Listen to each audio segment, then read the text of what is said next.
Good morning, ladies and gentlemen. This is J.R. Moore coming to you live from deep in the mountains of the Missouri Ozarks on Monday, the second day of October, year of our Lord 2017. Welcome to the John Moore Show. Our proper tip of the day.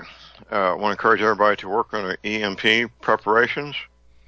Recently, former CIA Director Woolsey was interviewed on Voice of America, and he states unequivocally that those two satellites that pass over us every 12 hours, North Korean satellites that pass over the United States every 12 hours, do in fact have nuclear weapons on board, which if detonated would set off EMP effects that would wipe out most of the lower 48. That's your prepper tip of the day, to check that out and make sure your preparations are squared away and ready to go. We have a lot to talk about this morning, and we have just the right guest to help me do this, Mr. Jimmy Ginsling, the CEO of Desert Eagle Shooters. That's deserteagleshooters.com. And Jimmy, let's begin with a short prayer for the victims and their families of this shooting in Las Vegas. Why don't you do that for us, Jimmy? Father, we come to you this morning. Most of us today, we woke up, stumbled around, wiping sleep out of our eyes, groggy, let the cats and the dogs out, whatever. Turn on the TV, and we don't get slapped in the face, Father. We get knocked to the floor with something that every individual, I think, yesterday would say, this could not happen here. And it's right here in our face, Father. Answers aren't there yet. They will be coming. Rumors, just one on top of the other. These families, Father, they went to this place and they went to this concert to go have a good time and enjoy themselves. Father, they went there with no idea that something like this could ever happen. It's happened, Father. Father, we can sit there and search for answers and make insinuations and come to conclusions without facts. That's all. That's nothing, Father. Right now we need your blessing. We need your kindness. We need your loving touch on these families that were involved in this. Not just the ones that lost family members that died. Right now, Father, they have no idea how many are injured. The count is 400, and that's only because that's how many radio-operated vehicles got to hospitals.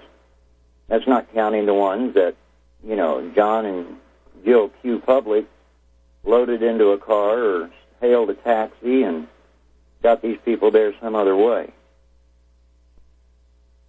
Father, we just need your kindness. We need your healing touch. We need your compassion and rest for these people, Father. Let the police do their job. Guide them where you need to guide them, Father. And just help these people, Father. Can it happen again? Well, now we know it can. It's happened once, so it can happen again.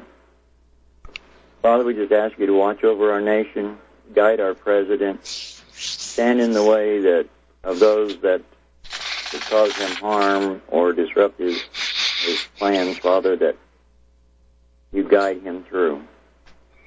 Father, we just praise you and we thank you for this. We ask you again to be with the families, be with the individuals that are harmed. Those that are seeking answers, Father, let them find them, and let them find them in your time. And we just ask for this in the name of your Son, Jesus Christ, Father. Amen. Amen. Well, Jimmy, I was just as shocked as everybody waking up to get this news. And, of course, this story will be major news for at least 3 to 4 days minimum, as well it should be. I was listening to the audio when the performer was escaping off stage, and I was without a doubt a centerfire automatic weapon, likely belt fed, but possibly magazine fed. Other than that, we don't know much about the weapon, although it was in fact an automatic weapon. The brother of the shooter has been interviewed, and the brother is claiming that the shooter had no political or religious affiliations, but he also said that the very minimal contact with the brother for quite a while, so that may or may not be accurate about any possible political or religious affiliation.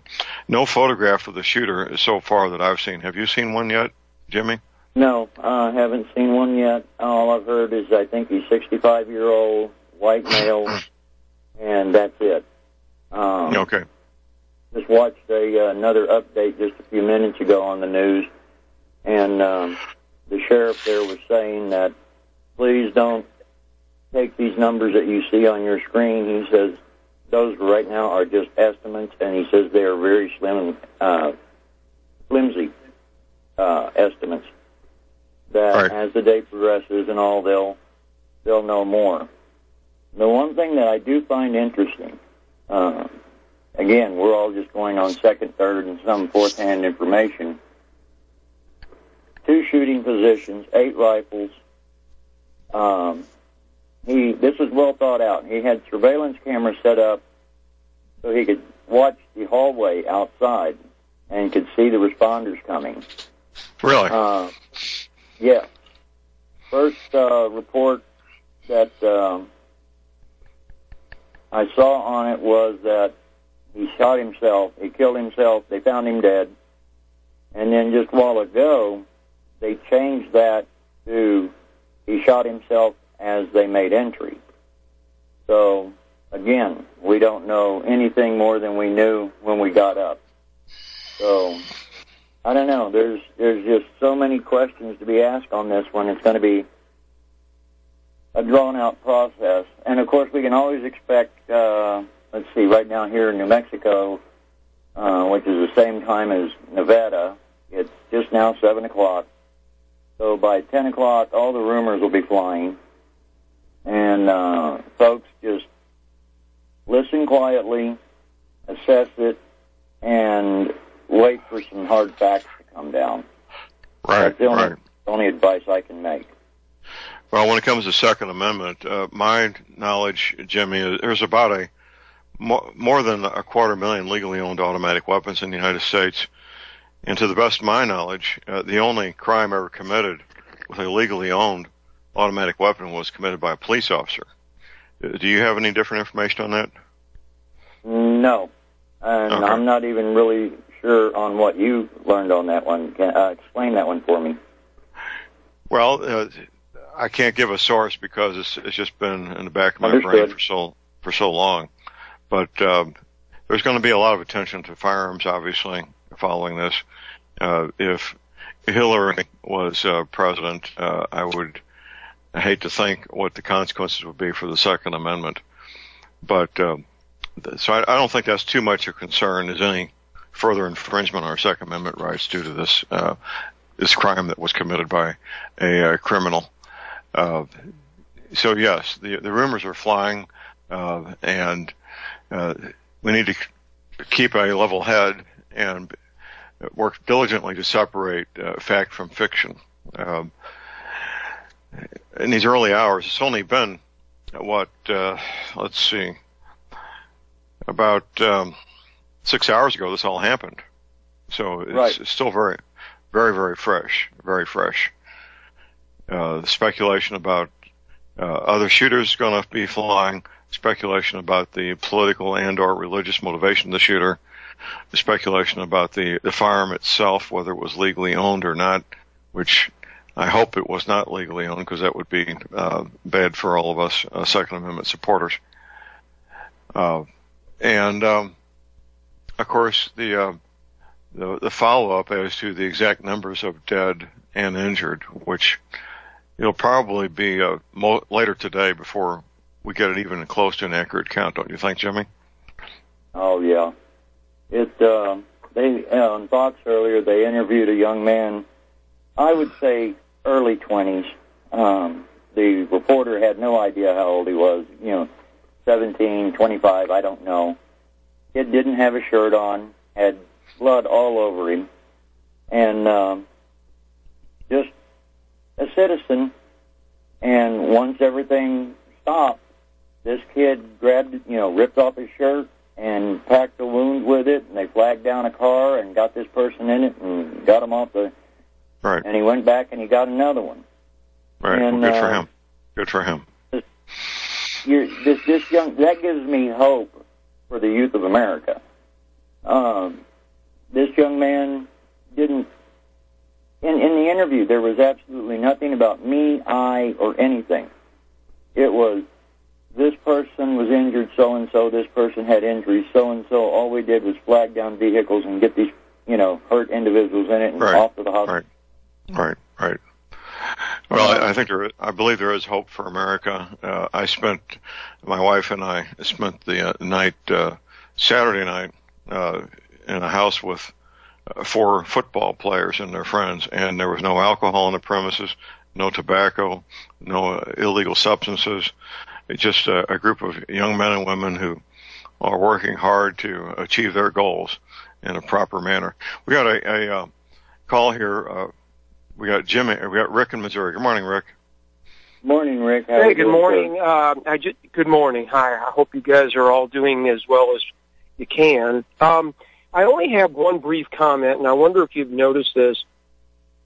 I was watching the weather this morning, and the local news station did a 15-second spot on this, and I looked at my wife, and I'm like, did they actually just say that? And then they cut away to some kind of deal where you could get purses on sale, and I'm like, wait a minute. So put it on Fox, and sure enough, what this person said was exactly right. There was a shooting. But one thing I did notice, and I wonder, I'd like to bring it to your attention, the rate of fire was not constant. And I began to wonder, because you really can't do that with an automatic weapon. You can control how many rounds, roughly. I mean, is it a 1 second, a 2 second burst, but you can't make it go fast and slow, which is what he was doing. Actually, and I wonder, there is a way to do that, depending on the firearm. Sure. I know for a fact the BAR, World War II issue BAR, has 2 settings, as the soldiers would call it, fast and damn fast. No semi-auto setting on the BAR. And I'm no expert on automatic weapons, but I would hazard to guess that there's probably a number of automatic weapons that have similar settings. Jimmy, any follow-up on that?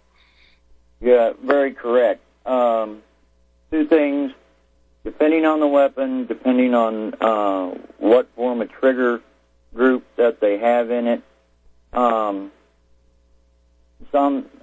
There's one particular one on that rifle, I believe, is known as intermittent burst. And if you hold it down, it will cycle through, and then it will pause for a minute, more or less kind of catch its breath, and then take off again. But on that, Rick, something I noticed listening to the audio earlier, and it may have simply just been reverberation from the buildings there, but at one time it almost sounded like 2 weapons. Did either one of y'all hear that? I haven't heard that. Yeah, I didn't hear that much audio, so I can't comment on that. Go ahead, Rick.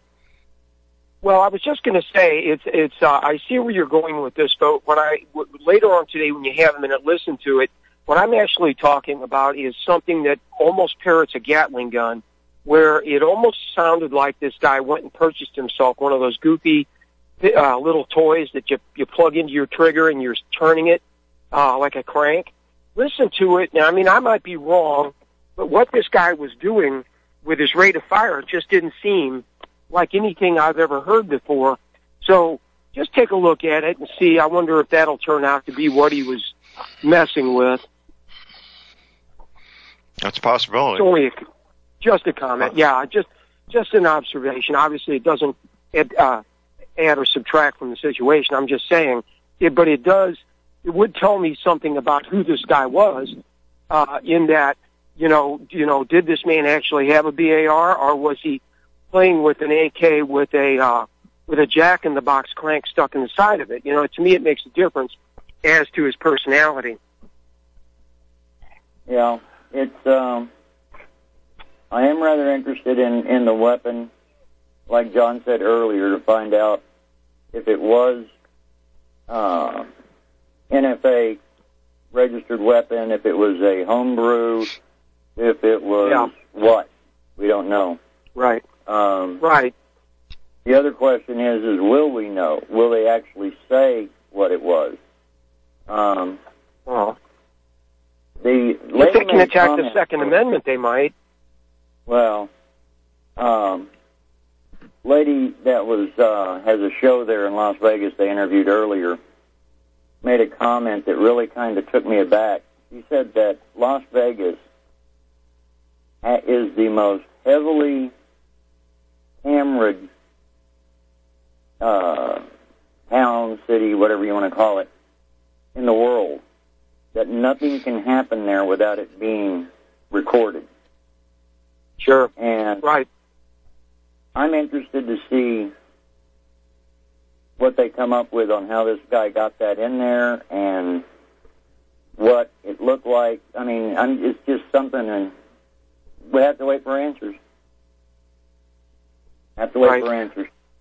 Well, we'll see. This story will unfold over the next 2 to 3 days, and we'll get answers to most of these questions. Well, I only wanted to inject it. Just have a look later when you get a minute. Okay, thank you, Rick. We appreciate the call. Right, thanks. Okay. And the call number is 800-313-9443. The early stages of these events, there's always a lot of missteps and mistakes and people screwing up and reporting things that aren't true, isn't there, Jimmy? Yes, sir. Constantly. And what happened there on that, ladies and gentlemen? Let's back up just a second and look at John and me and you and him and everybody else out there right now. Hold that thought, Jimmy. We have a break. Call number is 800-313-9443. We'll be right back.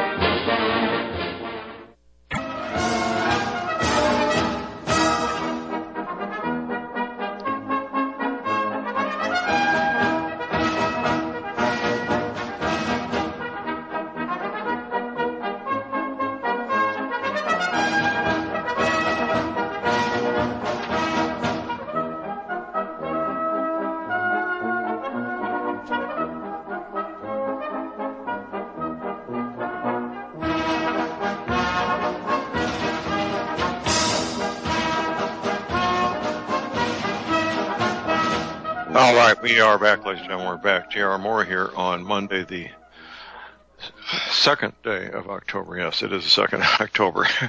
Visiting with Jimmy Gensling, the proprietor of Desert Eagle Shooters. That's deserteagleshooters.com. And, of course, the events of the day is what we're talking about.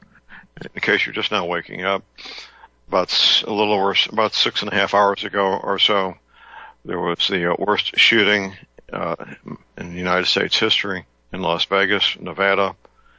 There was a 3-day country western concert. The shooter was on the 32nd floor of a hotel with some type of automatic weapon. We don't know any details other than it appeared to be a .30 caliber, or a centerfire, I should say, automatic weapon. More than 50 dead, more than 200 injured. We do not have any exact numbers and probably won't for better part of a day. By the time the police have figured out how many dead and how many wounded.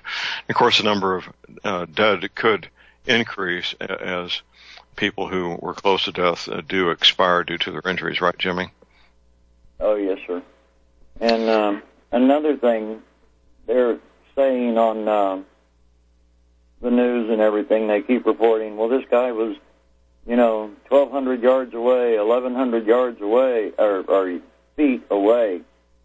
And, ladies and gentlemen, that's inside of 500 yards. That's nothing. No matter for what 30. Number they use. Right. That shooter, his targets were inside of 500 yards. 22 long rifle. can do devastating damage at that distance. Accuracy is not going to be what you would expect, but the thing is cramped, crowded conditions like that,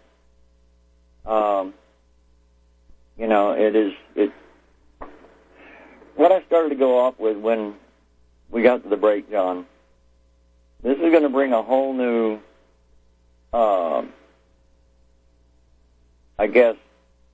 realization to our listeners and their friends and families and stuff that keeping your head on a swivel now is going to be even more. Because now that this has happened, and we know nothing about the shooter yet, since it's happened, there's going to be copycats. There's going to be others that are going to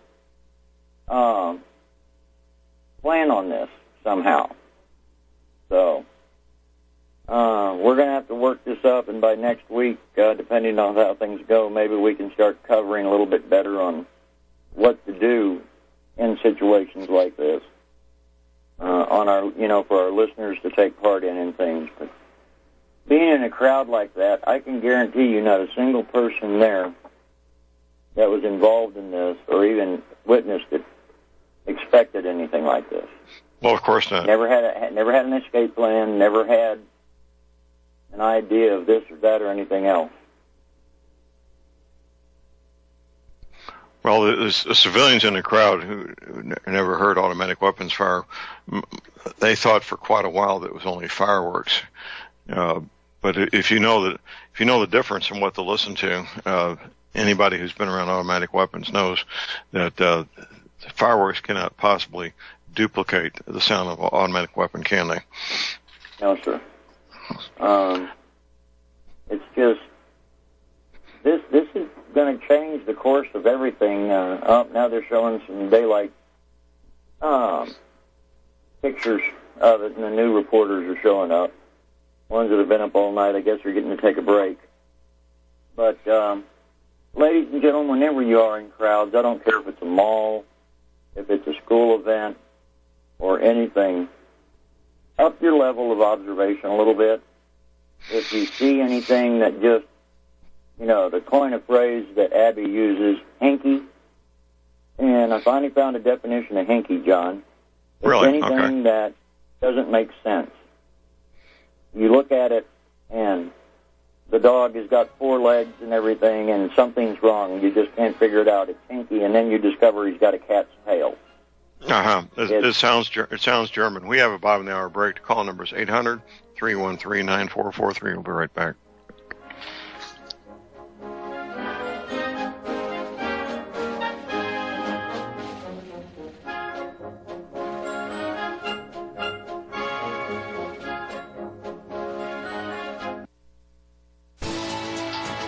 You are tuned in to the Republic Broadcasting Network. Visit our website by going to republicbroadcasting.org.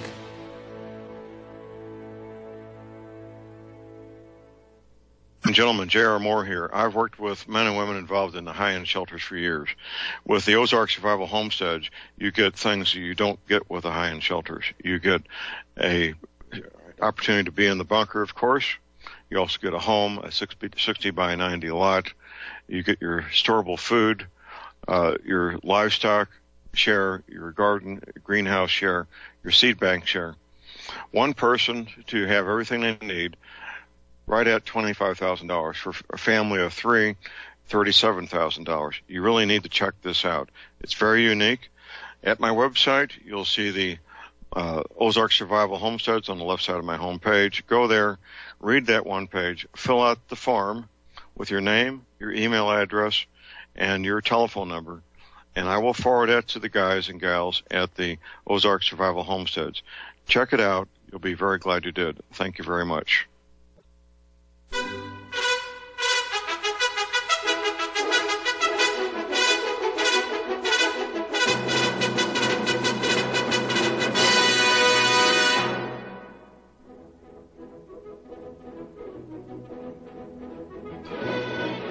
All right, we are back, ladies and gentlemen. We're back. J.R. Moore here on Monday, the 2nd of October. And in aftermath, immediate aftermath, it's only 6.5 hours ago this all took place. Pedestrian things like this radio show and websites and all the things we normally pay attention to seem rather puny by comparison. But life does go on. Life does go on. We will get past this tragedy in Las Vegas, and we will go on with our lives. People affected, they will have to rebuild their lives and grieve for their losses. So with that in mind, I do have a website. My website is thelibertyman.com. That is thelibertyman.com. And myself and my friend Tim Spencer, my webmaster, we go to a lot of effort to get things there that will help you gain more knowledge and entertain you and help you to achieve your goals. I haven't looked, but Tim is supposed to post on my website my next speaking engagement, which will be a week from tomorrow. That will be Tuesday, September the 10th, at the Johnstown Senior Center, Johnstown, Colorado, at 7 p.m. We've had some good turnouts in the past, and looking for a good turnout a week from tomorrow on Tuesday, the 10th day of October at 7 p.m. at the Johnstown Senior Center. Also, my website, of course, you'll find energy cleaners for sale.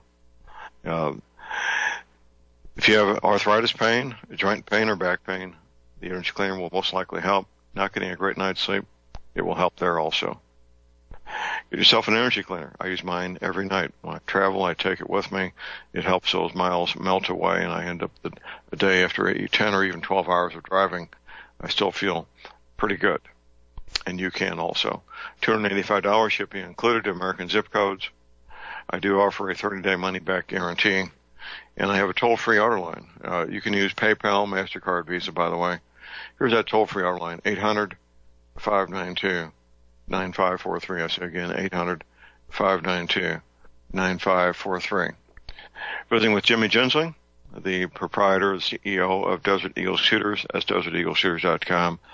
The topic of the day, of course, is what happened 7 hours ago. The mass shooting, the worst shooting in U.S. history, at a country western concert in Las Vegas. That happened late Sunday evening, around 11 p.m. local time, I believe, give or take a little. The shooter was on the 32nd floor of a hotel in Las Vegas with some type of centerfire automatic weapon.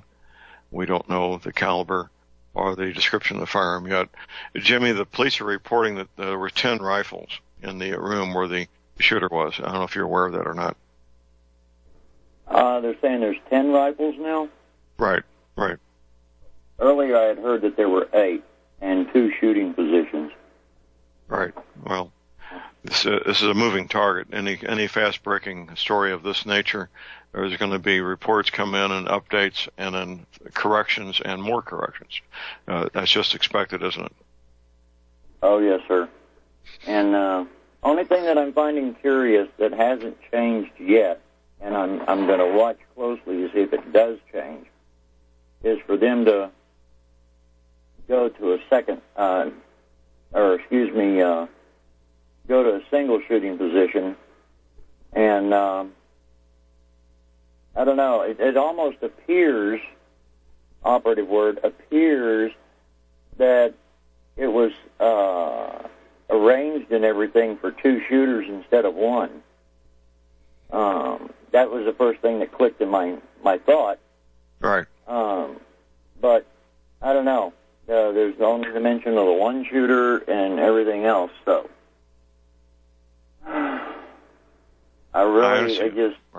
Right.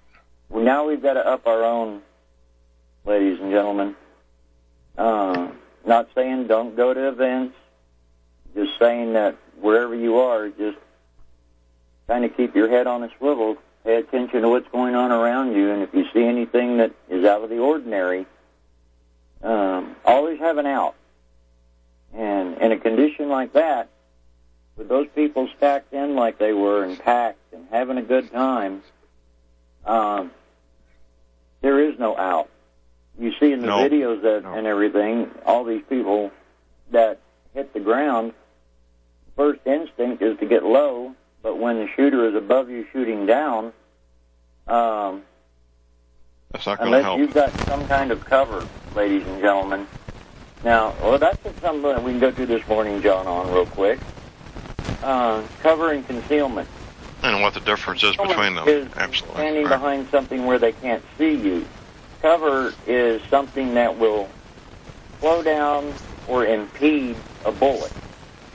And Or hopefully stop the bullet would be hopefully ideal. stop Right. the bullet. Right. A good example like that is if you dive behind your car, if you're at the back end where the trunk is, or you're by the back door, then you have concealment. If you're by the front wheel with an engine and engine compartment between you and the shooter and everything, then you have cover. So the optimum thought is if you are ever in this situation, put as much stuff between you and the threat as you can. This is, I don't know, John, there's just,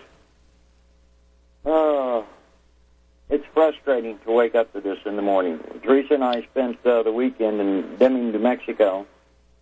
6.5-hour drive over, 6.5-hour drive back. We got in about midnight and had a good show, talked to a lot of people, helped a bunch of folks out, ran into several new shooters that had ARs that one gentleman told me point blank. He says, I just got it and I don't even know anything about it.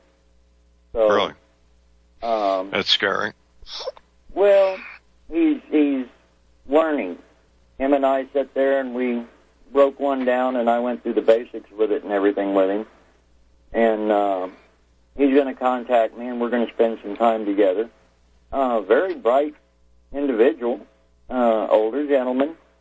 And the attitude was correct, though. It was, you know, he came to the gun show looking to gain some information on it. And we had, you know, us spending some time together and discussing different aspects of the weapon, versatility and such as that. I wholeheartedly expect to hear from him the first part of this week. And we're going to get together and see if we can't get this gentleman on the right road. So it's going to be interesting. It's discussions at this gun show were a little bit different. Being out where it is, and most of our listeners probably have no idea where Deming, New Mexico is. If you look on a map of New Mexico and find El Paso, Texas, and find Interstate 10, then go about 70 miles west towards Arizona, and there's Deming, New Mexico. And not all that far, about 30-something miles from the Mexican border. A lot of discussion and everything. Got to talk to several people about operations and things that go there. So having an insight as to what the Border Patrol puts up with and all, very educational this time around. And just all in all, it was a good, fun gun show. So if I'm a little bit slow and rattled this morning, that's why. My body's still trying to catch up a bit. Article on Drudge Report is reporting more than 406 people wounded and more than 50-plus people dead. That's a lot of people hurt. Yep, that's the same banner that they've got on Fox right now. So, if any of our listeners out there, if any of our audience or anything, have any friends or family that were there, or they may live close to the incident and everything else, and wouldn't mind calling in and give us an insight of what they're hearing. Everything that John and I are getting are through the national news media. Some of it sanitized, some of it speculative, and everything else. So if any of our listeners are out there in that part of the country, would like to hear from you this morning and just find out what's going on that end. But this is always one of those fears that we've discussed for how many years, John, that, Right. After 9/11, everybody sat and waited for it to happen again. Again, we know nothing about the shooter. He could have just been diagnosed with some terminal illness or whatever, and that be the reasoning of him doing this. We don't know. But there's just so many questions that we're going to all be looking for answers for over the next few days. Well, interesting side note, I saw a television interview with a 21-year-old female who was about to gain entrance to the concert, who described a Hispanic couple, man and woman, and the woman was screaming, "You're all going to die." And this was about 45 minutes before the event began. "You're all going to die." And she was escorted from the premises. Interesting side note, I'm not sure what to make of it, but that is what was reported, and I saw the interview. Now, that's interesting. That of course, is... anytime you have that number of people, there are 22,000 people, the odds of having somebody who's mentally deranged just show up haphazardly is certainly dramatically increased, isn't it? Oh, yeah. There's, I don't know. It just, right now I'm more concerned about the shooter and his mindset and his background. They're showing a photograph. They're showing a photograph of him now on Drudge. He was a licensed pilot, hunting enthusiast, no criminal record, had a $400,000 home in a nearby retirement community. And there's a photograph of this gentleman with his girlfriend, white male. He has a kind of a mustache and goatee, gray hair. Doing a toast, it sounds like. There's a aerial photograph of his home outside Las Vegas. Looks like a partly developed development here. He described it as a $400,000 home. And of course, they're searching his house now. This is developing news as we speak.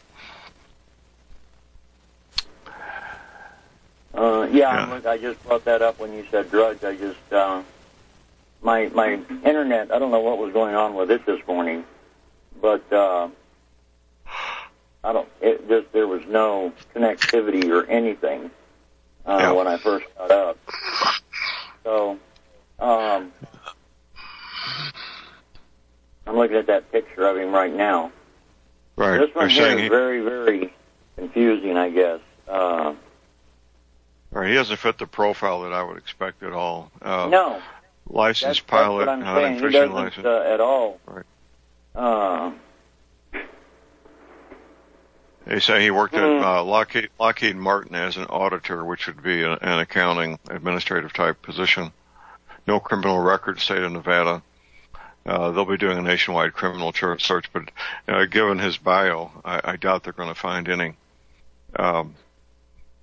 criminal record on this guy. It sounds highly unlikely to me.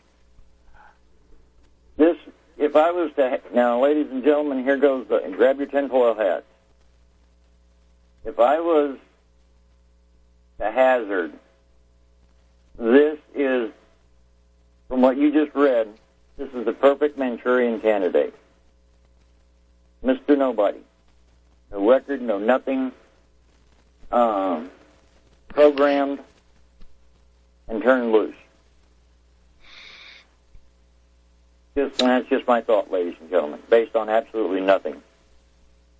I'm looking at this picture, and it just does not make sense at all. No. This is the kind of guy that normally you would think of as a stable, grounded individual. I've known dozens and dozens of pilots the past half century, and everyone I've known has been a very grounded, stable individual. Highly unusual. Highly unusual. They're showing on the Fox right now, they're showing a view of the hotel window that, or the side of the hotel. Evidently, it looks like it's kind of on a corner. And it makes sense now what they were saying about two shooting positions, because it looks like his hotel room was on the corner of a building. It was in the corner itself. And it's got these window panes that go across it and everything, and it looks like one shooting position where the curtain is flapping out through the hole is about 5 or 6 panes from the corner, and then another one 2 or 3 panes from the corner going the opposite direction. But I'm still really not sure if that was just 2 different camera views Siamese together or what. This is, of course, Fox has got all the experts up there they're talking to. But that is a very interesting, like, one shooting position. Yeah, it is definitely 2 different windows, because the curtain in one is flopping and the curtain in the other one isn't. So, shooting position in one room covering one area, shooting position in another room covering another area. So, now that makes sense, since I've seen a picture of it. You know, covering one area of the concert and another area of the concert is what you're saying? Yes. Okay. All right. So, and then his brother says he was just a guy. Something happened. Well, that's obvious. Such insightful headlines. Looking at the stuff from. Well, these are just people. You know, the brother is just another guy who's making these statements, and I did read someplace that there had been little contact with the family recently, and that the shooter had lived on both coasts. As if that means anything one way or the other. Here's our break. Call number 800-313-9443. We'll be right back.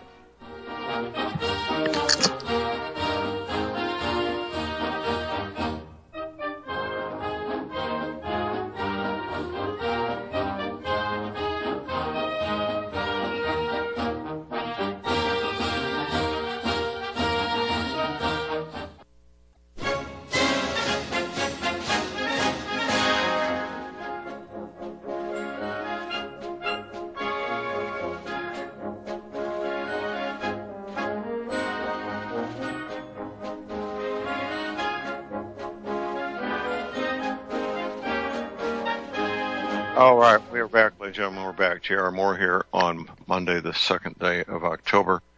Taking your questions, calls, and comments. We're working and visiting with Jimmy Gensling, the proprietor of DesertEagleShooters.com.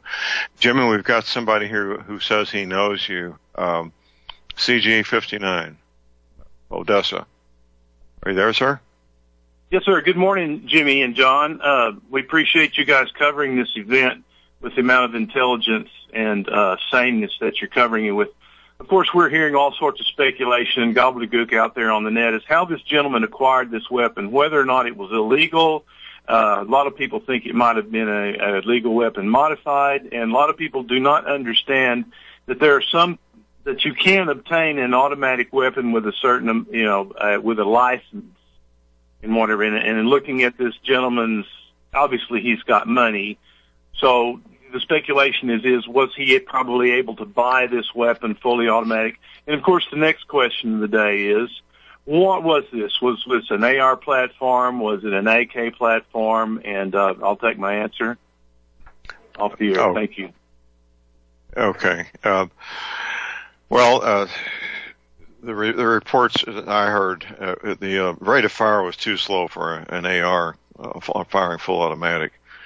And it was too fast for a 50 cal. In fact, if it had been a 50, the death toll probably would have been far worse, because one of those could shoot through 8 or 10 people with one cartridge. Any follow up there, Jimmy? Oh, gotta hit the right button there. No, I don't. I've listened to the audio a couple of times on the news, like I said. And I'm trying to pull it up, trying to find a source on the web right now that's got a the run of the audio without somebody talking over it. Right. But like I said earlier, there was one point that, and again, it could have just been reverberating off of the buildings and everything. It's pretty easy to say. It's pretty easy to say what. It's pretty easy to say what it was not. First of all, it was not a submachine gun. Second of all, it was not. Second of all, it was center fire. Third, it's highly unlikely it was magazine fed, although that is a possibility, such as a BAR, for example. But the more likelihood is a 30 cal belt fed automatic weapon, in my opinion. What do you think, Jimmy? Well, I heard one clip on Fox this morning. They were interviewing someone, one of the officers, and on the phone. And again, ladies and gentlemen, I may have misheard this, but I thought I heard the guy say that it was an FN firearm.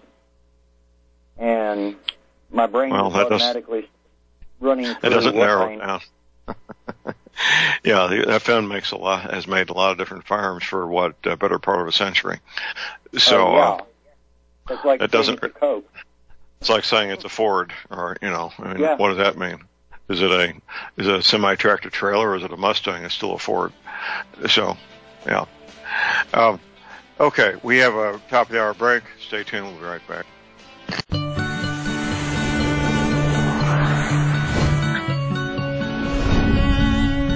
All right, we're back, ladies and gentlemen. J.R. Moore here, our second hour on Monday, the second day of October. Prepper tip of the day. We'll talk more about this tomorrow. I want to encourage all of you to get your EMP preparation squared away. We now have an interview with former CIA Director Woolsey, stating unequivocally that the 2 North Korean satellites that pass over our heads twice a day here in the United States have nuclear weapons on board. This is a clear and present danger. You need to be aware of this and make appropriate preparations. We're visiting with Jimmy Gensling, the proprietor of Desert Eagle Shooters at deserteagleshooters.com. The topic of the morning, clearly and obviously, is, in case you don't know it, the worst shooting in U.S. history happened about 7 hours ago in Las Vegas. And, Jimmy, we got another caller in hold here. We got Fred in Wisconsin. Good morning, Fred. Good morning, Fred. How are we doing this morning, sir? We're doing good. I had some experience with these things, and one of the things I remember is on the AK platform, I played with it. It's a device that goes on the trigger that allows you to crank it. And then when the AK platform, I think he had, a 50 or 100 round drum. And I listened to the tape several times, and I could hear the speed of this thing, and that would be, donated by the way you crank it. But if you want to slow it down, you just slow down the crank. When I used it, it was a 30 round banana clip. And I could just, walk my way through that 30 rounds as quick or as slow as I wanted to. That's right. That's what Rick was talking about earlier when he called in. I mean, you don't have to modify the gun and make it a fully auto when you can just attach this device to any semi-auto gun. Right. Yeah. And it's just an observation. I mean, I've been around the block. I've seen a lot of this stuff. So I was listening to the frequency. I played it back 3 or 4 times, and it just bothered me that, like on a belt fed or something like that, you can't adjust the rate of fire. You pull the trigger and it runs until you let go of it.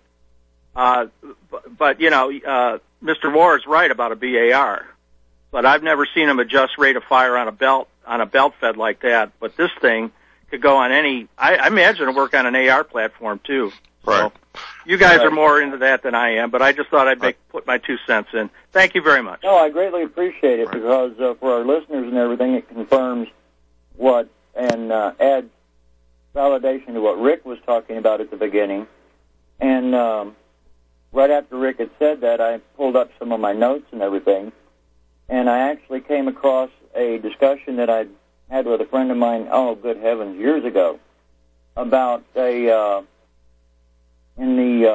was in North Africa, the French Foreign Legion actually had developed what they called a volley gun that you had, I can't remember how many guns they had in this, but it was a rack that held five or six different rifles, and the crank handle was just a long tube, an eccentric that went through all of their trigger guards. This thing was on a pivot that would sweep left and right, and one individual could turn the crank, and the other individual could move it back and forth. Same thing, so nobody had to reinvent the wheel on this one. Right. Jimmy, before we get to our next call, there was an outfit in the 1980s selling a device that you could take your choice, either two 1022 Rugers or two M1 carbines, mount them on this piece of equipment, which had a tripod and a crank. And in the case of the M1 carbines, of course, 30-round magazines, if you chose to. And the crank would alternately fire one and then the other each time you turned the crank. A Gatling gun type setup, I guess you could say. Right. And 30 caliber carbine is a powerful weapon, to say the least. It's a muzzle energy the same as a 44 Magnum. So there's any number of ways to reconfigure easily obtained semi-automatic firearms to have that capability. Let's go to our next caller, Glenn in Philadelphia. Good morning, Glenn. Morning, Glenn. Long time no talk to you. Yeah, good morning, John. Good morning, Jim. This is not a very good morning. I'm just waking up to this thing this morning, and I heard you, John, talk about the shooter's background, and the psychology behind this is all this is really quite remarkable. And I don't think this is just the standard lone gunman. John, you mentioned Lockheed Martin, and the first thing I was thinking is, Skunk Works, Secretive Projects, Manchurian Candidate type stuff. With Jimmy, this guy is obviously highly intelligent, but I think somewhere along the line, there's some sort of programming, got done here. And it's no coincidence that this is the psychology of this in a place that's supposed to be a festive place where people go to relax and have fun. It's this Harvest Music Festival is had a lot of country music. So it's going to be a fairly conservative crowd. And last week when we spoke about what's going on with football and Major League Sports and all this, how this is like, I consider it sort of a war on American culture. And that the football people were duped into becoming politically activistic. And now, you've got this controversy, and it's destroying these sports that are uniquely American. And now we have an attack on a music venue that is very country-oriented, which is, again, very uniquely American. There's been real changes in country music in recent decades that sort of changed some of the spirit of that. So what I see in this is probably, again, an MK Ultra Manchurian Candidate kind of guy, who was set off. Well, your speculation is duly noted, Glenn, and we will find out over the next 3 or 4 days more about this man. Yeah, I thought it was unusual on a glib note. You mentioned that most of the pilots were grounded.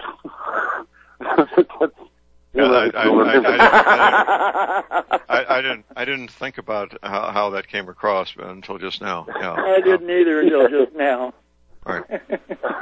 But no, this is God have mercy on America. I tell you, they just seem to be it seems to me like there's an effort to undo anything conservative and anything uniquely American. And one thing this attack has done is push. There's 2 Muslim attacks over the past 48 hours. One in Edmonton, Canada, which may have been 2 attackers in motor vehicles, and in Marseille, France, Muslim attacks on innocent people. This has pushed both of those attacks into the background where they're not going to get any attention at all. Right. You got to watch out for that crazy, intelligent, highly educated, highly skilled white guy. Now you got to watch. Yeah. All right, gentlemen. Take care. Okay. Thank you for the call. Bye-bye. Call number is 800-313-9443. Oh, breathtaking. I'm visiting with my daughter up here, and ahead, she got notice on Facebook. She was leaving her place of employment about 11 p.m. and got notice on Facebook about the shooting taking place as it was happening, and was shocked when I told her a few minutes ago during the break of the known death toll and the known injured toll. She was shocked, and it's a shocking event, isn't it, Jimmy? Yes, it is. And if anybody is interested and goes to Drudge and pulls up the stories on it, the one that John and I were just looking at, where his brother made the comment, he's just a guy, something happened, he snapped. John, if you still got that one up, go down the images. Let me see. About 2 or 3 pages down on the pictures and all. There's an exact side-by-side photos of what we were talking about a while ago about cover and concealment. And this is one of those things where the Internet gets it right and wrong at the same time. Right. The picture that I'm talking about shows a police officer with a shotgun taking cover behind the front end of her police cruiser, and right beside it, it says couple taking cover at the festival. And right. Unless there's something between them and that's not cover, ladies and gentlemen. That's squatting down and waiting to get shot. There's a good example. We can't right expect there. civilian reporters to get these kind of nuances. That's beyond. I would expect that. But I don't know. This is just one of those things, ladies and gentlemen. We're just going to have to sit back. We're going to let the information get together, and we were just talking, I am more interested in finding about the shooter.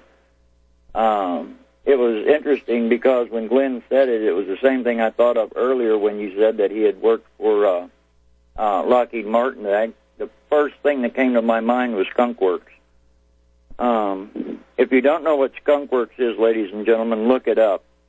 It's the black hole that a majority of the black budget goes into for our government. Never talk about what's done there, never discuss what they've created or what they've worked on, and never discuss which direction it's going.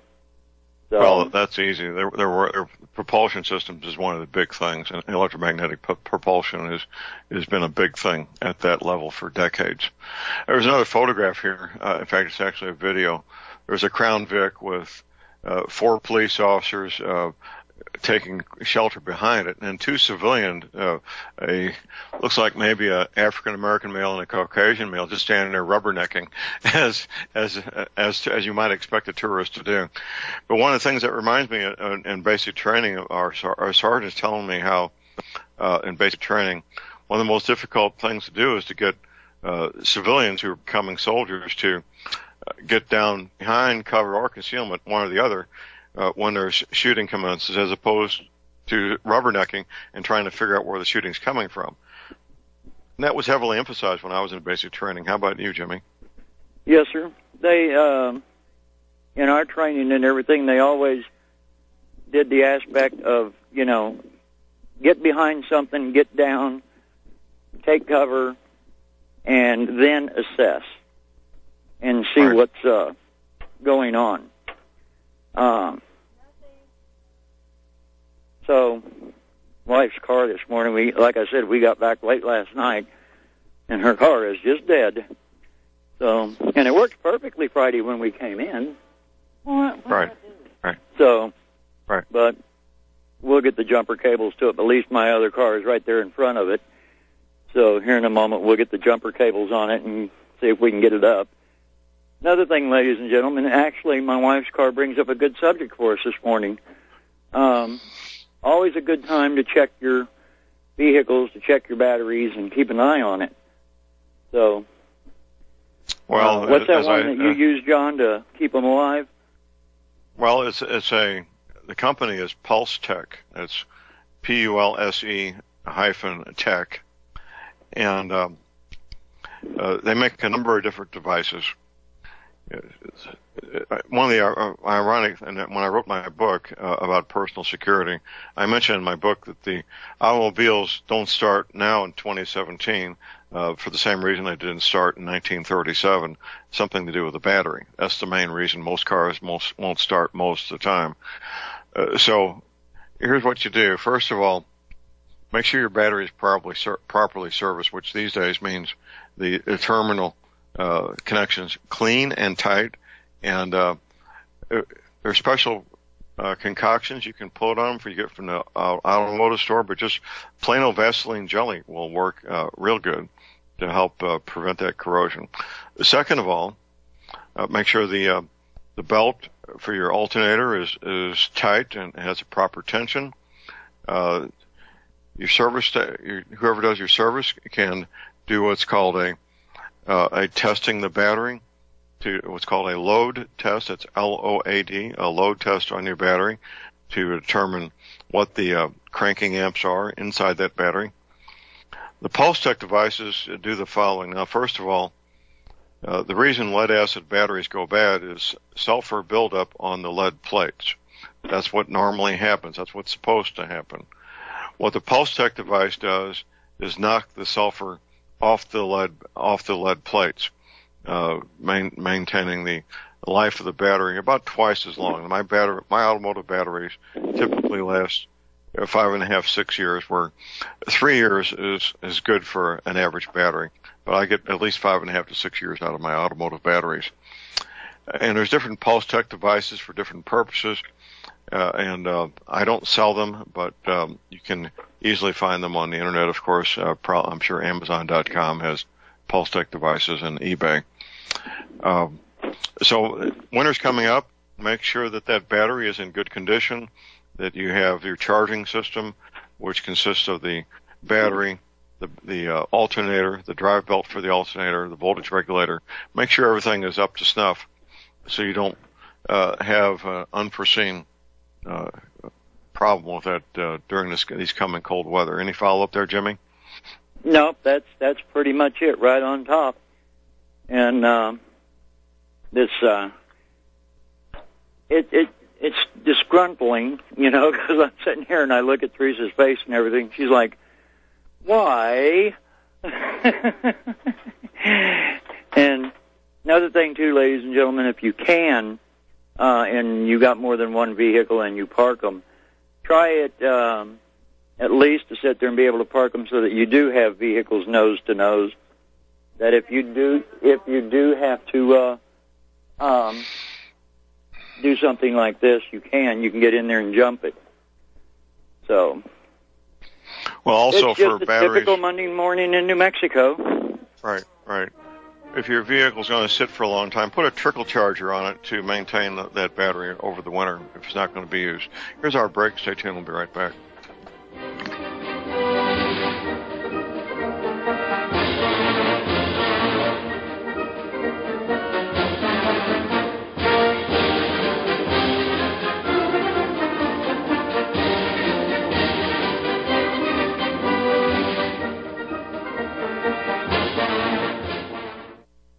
J.R. Moore here. It's taken 3 years before I could offer the inter-shelter domes for sale. During those 3 years, several different governments and militaries were taking all their production. The inter-shelter dome homes may be just what you've been looking for to provide affordable, energy-efficient, permanent, and attractive housing. These dome homes are prefabricated units that can be assembled in a few hours by 2 men with a ladder and simple hand tools. Check out the photos of these dome homes built in the Arctic, on tropical beaches, in suburban areas, and in forests. All the details many photographs, and the pricing of the dome homes are listed on the left-hand side of my homepage at thelibertyman.com. I think you'll find these homes are not only attractive, but they're energy efficient, and a bonus. You can disassemble them and reassemble them as many times as you feel you need to. Pretty great, huh? Something that's very, very unique. Check them out at my website at thelibertyman.com. Thank you.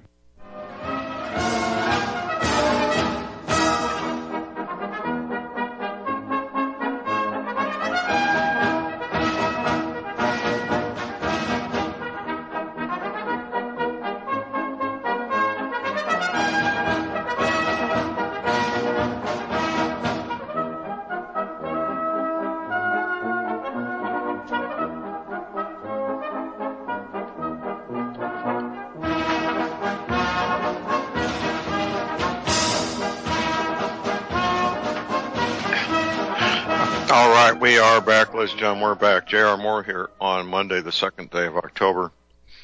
We're talking about the tragedy that took place about 7 hours ago, or a little bit more, in Las Vegas, Nevada, in case you're just now tuning in. The worst mass shooting in American history. And we're still learning about this, as we will for several days into the future. More than 50 dead, more than 400 people in the hospital. Our next caller is Dan in Missouri. Good morning, Dan. Good morning, gentlemen. Can you hear me now? Go ahead. You're on air. Go ahead. Yep. Okay, great. That shook me this morning when I turned you guys on and heard about that. I didn't catch that before I went to bed.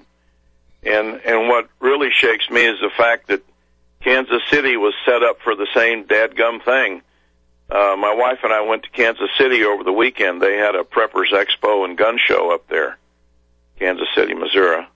I'd never been to that particular venue. And I've been carrying since Missouri passed that law that you didn't have to have a permit to carry. And probably about the last 3 months, if I'm awake, it's on my body. And I've gotten used to it, and I feel good about it. And I've had enough training that I think I could respond respectfully and lawfully if I had to.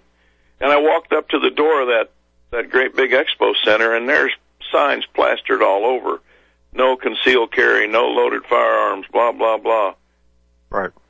And I walked on into the lobby, and there was 5 or 6 Kansas City policemen, at least that's the way they had labels on their shirts and everything, Kansas City Police.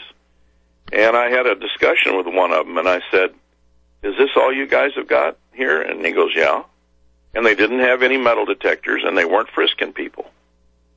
And I said, "Well, if I go in there without my protection and some idiot walks straight through the doors like I could have done without stopping,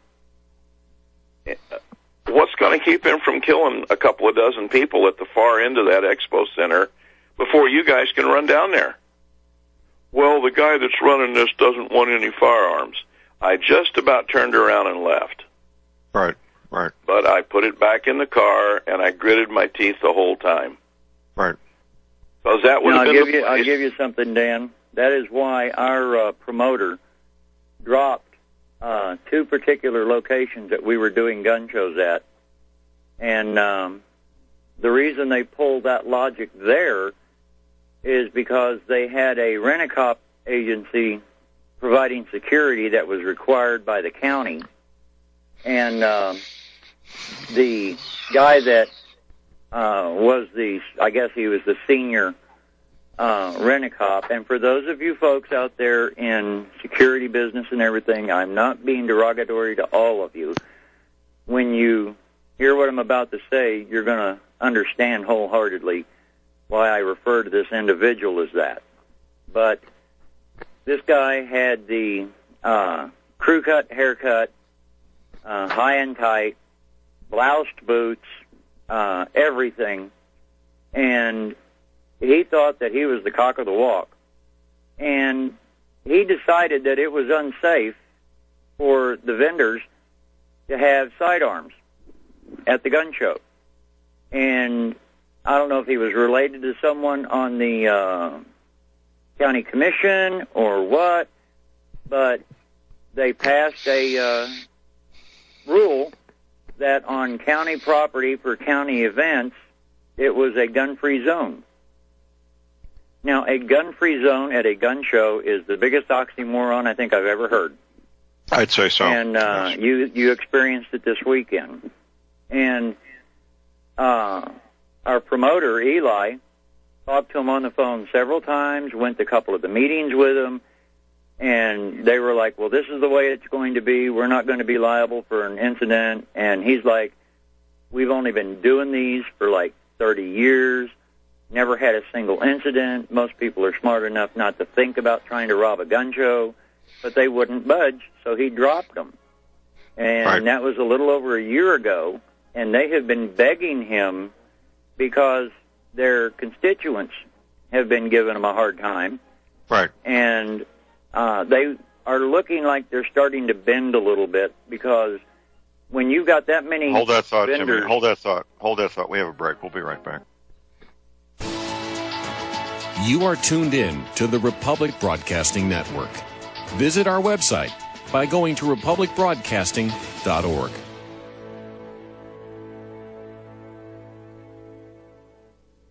Ladies and gentlemen, J.R. Moore here. I've worked with men and women involved in the high-end shelters for years. With the Ozark Survival Homestead, you get things you don't get with the high-end shelters. You get a opportunity to be in the bunker, of course. You also get a home, a 60 by 90 lot. You get your storable food, your livestock share, your garden, greenhouse share, your seed bank share. One person to have everything they need, right at $25,000. For a family of three, $37,000. You really need to check this out. It's very unique. At my website, you'll see the Ozark Survival Homesteads on the left side of my homepage. Go there, read that one page, fill out the form with your name, your email address, and your telephone number, and I will forward that to the guys and gals at the Ozark Survival Homesteads. Check it out. You'll be very glad you did. Thank you very much.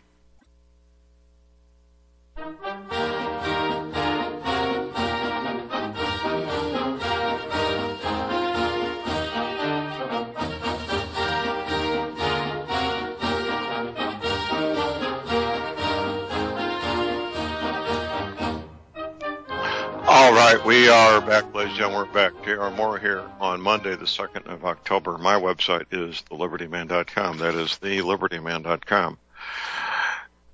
On a day like this, things like my website don't seem to be quite so important. I know that's my feeling. I don't know about you. But life does go on. We will get past this as a community in Las Vegas and as a country. And life will go on, as always. At my website, you'll find interesting things to educate you and inform you, entertain you, possibly make you angry. Things you need to really check out for yourself. And, of course, the energy cleaner. I'm on a road trip right now, driving 10-hour days, 12-hour days. I use my energy cleaner to help with the trip, the driving, and I finish up a long day of being on the road and feel quite good. In fact, Tuesday, October the 10th, a week from tomorrow, I will be speaking at the Johnstown Senior Center, Johnstown, Colorado, 7 p.m. That will be free and open to the public. Also, at my website, of course, you'll find energy cleaners for sale. This is my home business. When you place your order, I'm the guy that boxes them up. I take them to the country post office at Cherryville, Missouri, put them on the counter, and get them shipped out all over the planet, literally. A healing device. Check out the details at my website at thelibertyman.com. If you have arthritis pain, joint pain, or back pain, it will probably help you not getting a great night's sleep. And after last night, there's going to be a lot of people not getting a great night's sleep.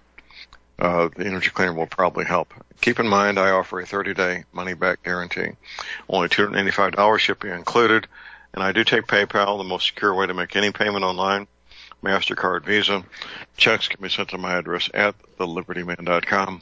My toll-free order line, 24 hours a day. Here it is, 800-592-9543. I say again, 800-592-9543. Visiting with Jimmy Gensling, the proprietor of DesertEagleShooters.com. And I think Dan from Missouri may be back. Are you back, Dan? Yes, sir, I am. We had some phone issues here, and I have no idea what happened. Okay. But that's neither here nor there. Actually, that was just the preface to why I called. I wanted to get the John Moore legal team going here. What does the guy do when he sees that? I mean, I know I could have walked away. I really wanted to go in, see what they had, listen to some speakers. How do you handle something like that? I mean, they weren't frisking. They had no metal detector. Should I have just walked on in and let the crumbs fall where they may? I mean, they probably wouldn't have ever caught me unless I'd had to use the thing. Right. Well, as far as the legalities in the state of Missouri, the sign posted has to be 11 by 14 inches. It cannot be any other size. It has to have letters 1 inch tall. If it's smaller or larger, if it has letters smaller than 1 inch, then as far as the law is concerned, the sign does not exist. The penalty for going into a properly posted venue such as that is the equivalent of a parking ticket for the first time, if you do in fact do that, and if you're apprehended doing that. So that's the possible penalty if it's a first time offense. Any follow that's without a permit to carry? And today it no longer matters. In Missouri, it no longer matters. Go ahead, Jimmy. Another thing added to what John said right there, in New Mexico, the size, lettering, and everything has to be specific, but it also has to be specifically worded, an exact wording. If they put a comma, a period, if they put parentheses and say exempt sporting goods, whatever, that just makes it all null and void. Again, if they were smart enough, somebody in the legislation was smart enough that when they created these regulations about posting gun-free zones, that they made sure that you couldn't go take a crayon and write on the wall gun-free zone and it be legal. And in doing that, if I would have been in your situation, sir, I would have simply paid my $5 or whatever it is and walked on in. Like John said, it's the equivalent of a parking ticket. However, if something did happen inside there and you did have to draw and you did have to engage and you did have to pull the trigger to stop a threat and stop the threat, I guarantee you no one's going to write you a ticket. Right. Right. They'll be humiliated to do anything else except treat you as a hero. Dan, anything else right now? Well, I'll tell you, that information you just gave me about the size of the posting and the letters, it's one of the most valuable things I've heard in a long time, because they've got all kinds of signs around the town where I live. They've got a firearm with a red circle around it and a slash mark through it, so that means nothing, right? Means exactly. Nothing now, at all. I'll give you a web page to go take a look at. I'll write it down. The organization is Buckeye Firearms. And if you'll do a Google on that, what you're looking for is I'm trying to remember if it's organization or club or whatever, but it's the Ohio Firearms Association.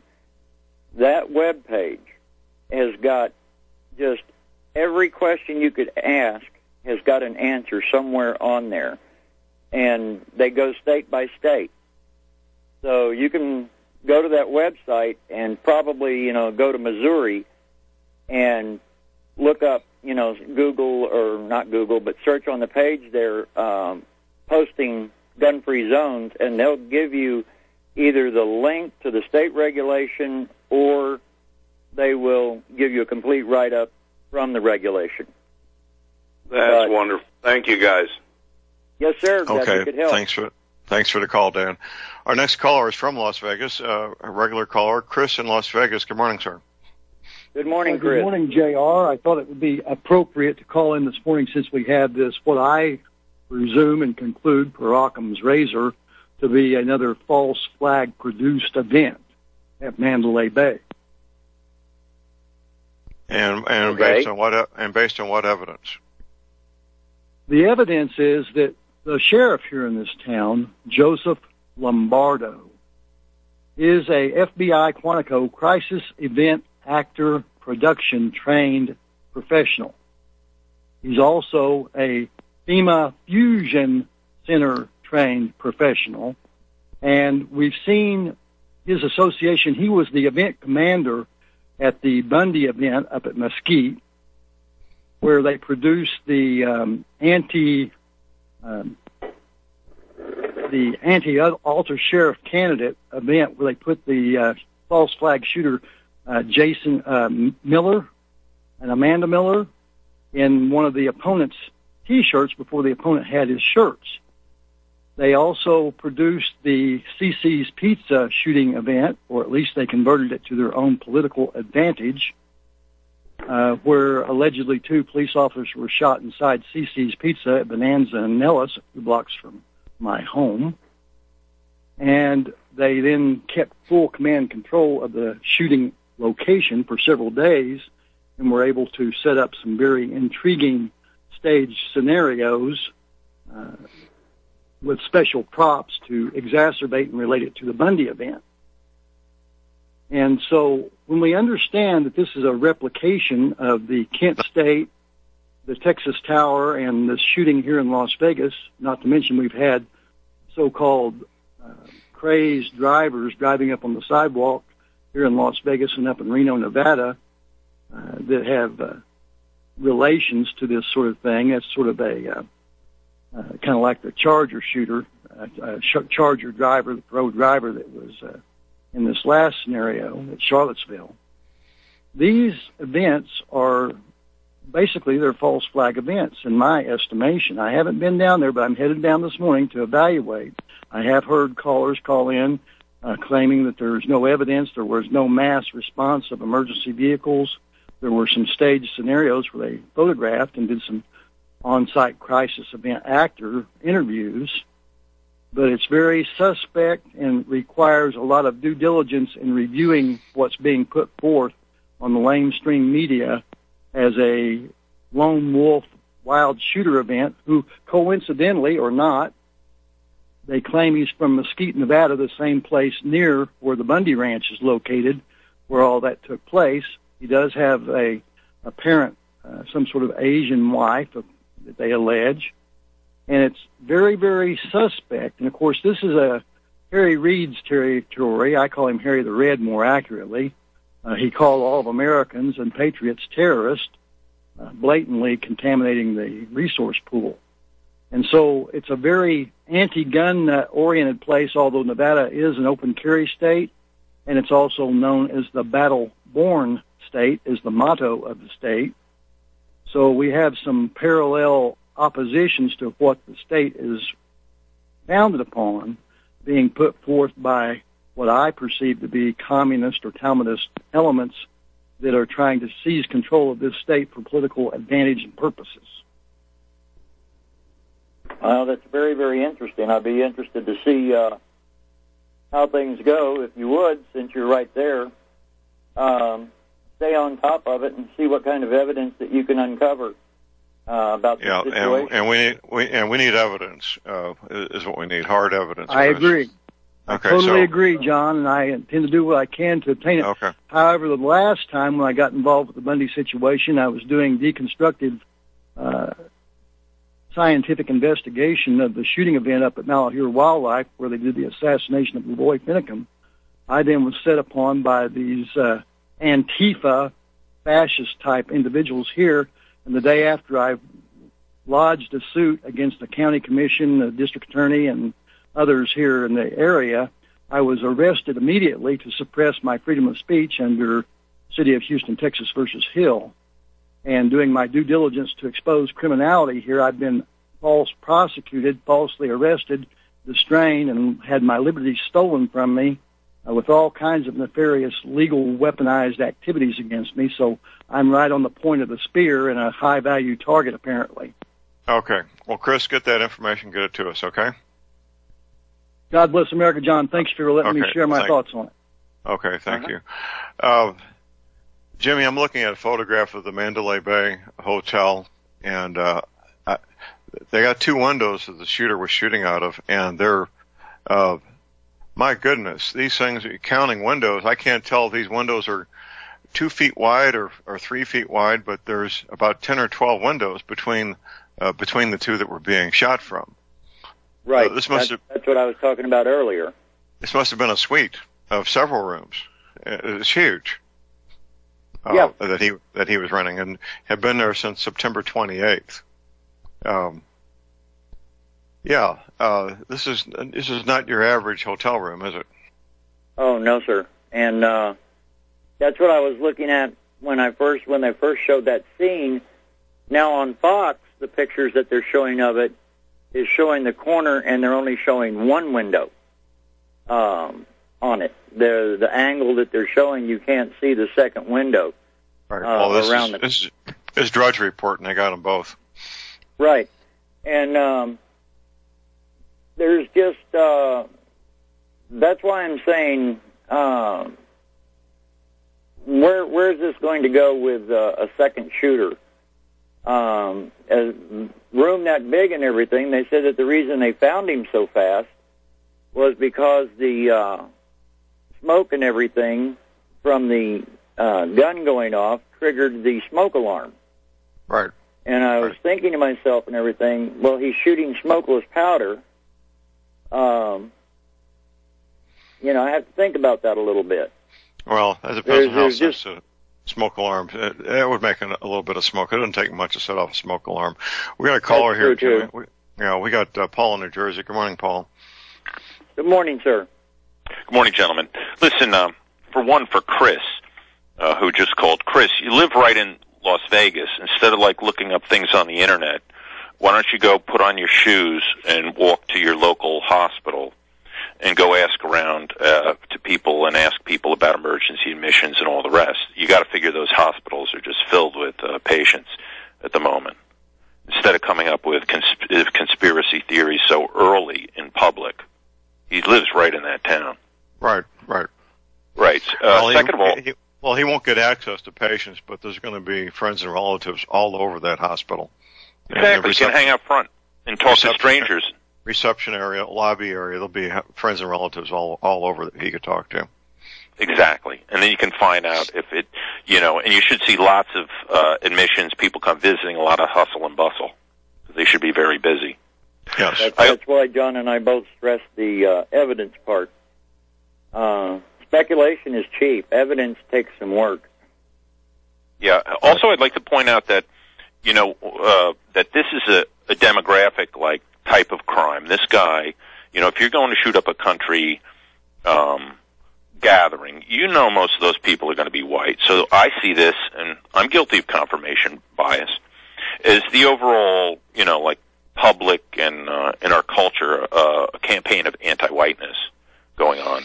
And this is another one of those instances. And some of these people who buy into it, you look at the Antifa rebels, many of them are white, and they're talking about how great, white genocide is, and we want to see whites extinct, and we want to, take the country from whites.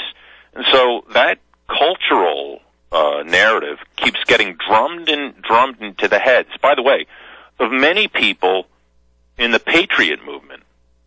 Many of them are, I would argue, talk show hosts even on RBN and elsewhere. There's a culture of hating our founders, of hating Thomas Jefferson, of wanting the statues removed. It's a culture of football players and their racial solidarity, kneeling down during the national anthem and putting up black-fisted communist fists in the air, black power communist fists, right? And this is just an ongoing cultural attack on whites. So some people are going to act This is an ongoing thing that has started. I've been trying over the weekend and some of the discussions that we had at the gun show with people.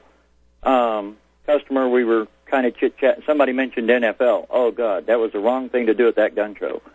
And one of the guys was saying that he's been trying to backtrack and research when this hatred of whites, and I'm trying to remember the word he used, but like you said, anti-white, came to the forefront, And he says for some strange reason, once he gets back to about the first year of the Obama administration, it kind of peters out after that.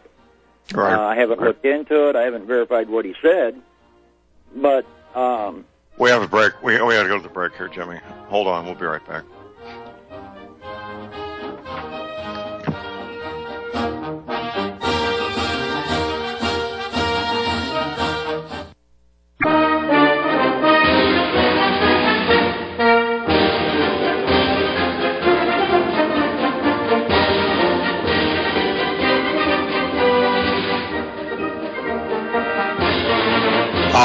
We are back.